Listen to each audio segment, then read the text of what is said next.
Let's talk about how strange, confusing, and stressful this pandemic has been for people, because we probably don't talk about it enough. Social distancing, the world economy at a standstill, a rising global death toll. None of it is normal. There's no way to come out of this normal, at least not having something affecting your psyche. We put a call out to our viewers to find out how you're feeling. Some of us are bored, tired, grateful, productive, paranoid, inspired, or just plain done with it. The COVID-19 virus is not only attacking our physical health, it is also increasing psychological suffering. And while we worry about keeping the virus away and staying physically fit, how do we protect our mental health too?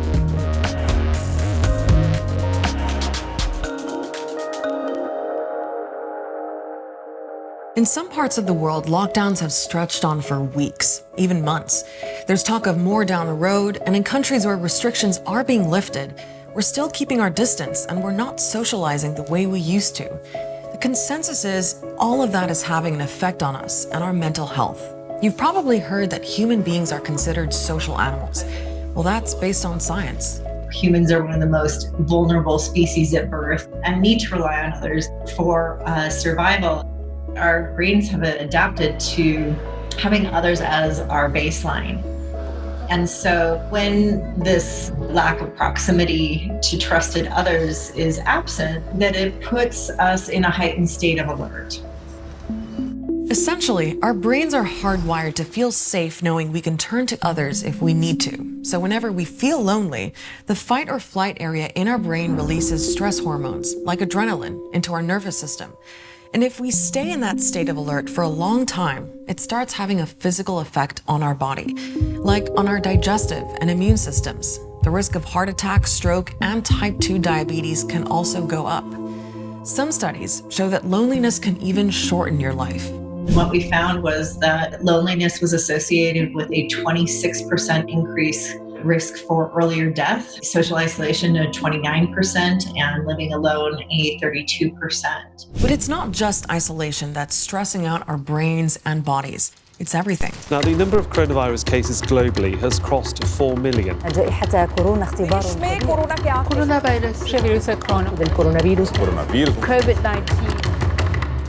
All anyone talks about is the pandemic. We're overwhelmed by constant news updates, some of them true and some of them false. And that information overload can cause anxiety. For some of us, I think we have this kind of belief that we can try to control this anxiety by excessively worrying about that, consuming more and more information, and that might actually feed into the anxiety.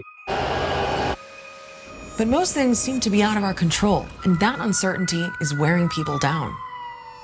Fear and anxiety, stress, these are all incredibly normal responses to this situation. There are a lot of unknowns. That anxiety is a natural reaction to something that is uncertain anyway, and this pandemic is the most uncertain time that any of us have lived through. Maybe you're having trouble sleeping, or you just feel a bit weird, almost like it's Groundhog Day. It's Groundhog Day! I'm reliving the same day over and over. You might be fine one day and feel totally over it the next. A lot depends on your experience of this pandemic. You might be dealing with trauma after recovering from the virus. Maybe you've lost someone. Maybe you've lost your job. Some people were struggling to put food on the table even before the lockdown. Or maybe you've had to upend your work or school routine. There's already evidence that young adults and children are feeling it. An Oxford University study found that 1 in 5 children are now afraid to leave their homes. And then there are those with pre-existing mental health issues, like people with diagnosed depression, who might feel particularly vulnerable right now. It's also elderly people terrified about contracting the virus. And it's healthcare workers dealing with the sick and being afraid of getting sick themselves. Honestly, guys, it felt like I was working in a war zone.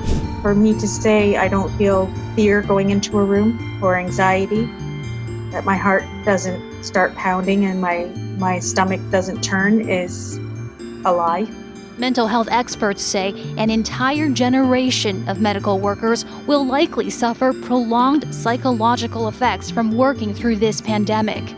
It's those prolonged effects that mental health specialists are worried about, because we just don't know when we'll see the back of this pandemic. Yes, some countries are starting to lift the lockdowns, but life isn't exactly going back to normal. And there's no guarantee that the number of cases won't spike again. The virus is going to stay for a while, it's going to stay for a few years. Even if after we get the vaccine will not eradicate the virus. The vaccine will decrease the transmission rate. This virus basically can go away, but it goes back like seasonal flu.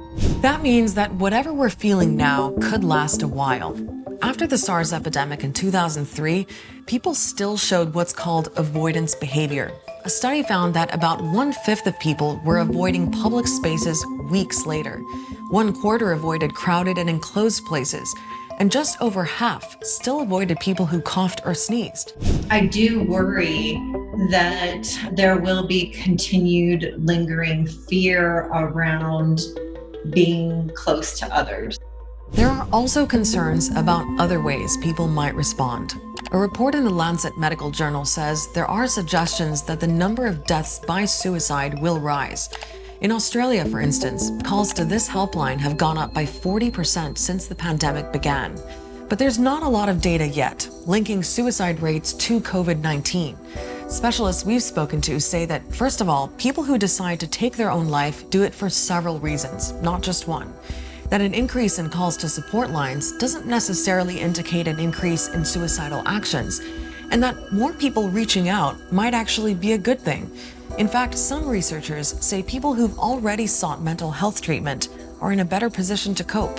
They're actually better prepared for this isolation and pandemic because of coping mechanisms and resilience measures that they've learned in the past already. There's actually a lot of research being done to find out what positive effects might come from this pandemic. The sense of solidarity, the sense of togetherness that may come from this. There may be some comfort in knowing that others are experiencing something similar. There may be the potential positive effects of reducing stigma around this, so greater willingness to talk about it. Seeing mental health and emotional well-being as a natural part of all of our lives. So anything that's more sort of able to break the stigma is good from our side. So here are a few things we can do to keep our mental health in check.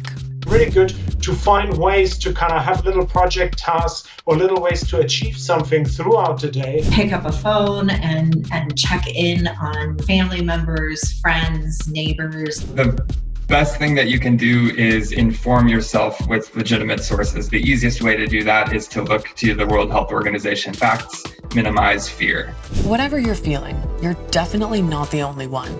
We're all affected by it. And if you're really struggling, it's okay to ask for help.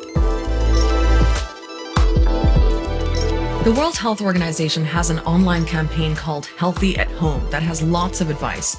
Depending on where you live, you can also get help online or over the phone. And if you're watching on YouTube, we'll leave some links below this video. See you next week.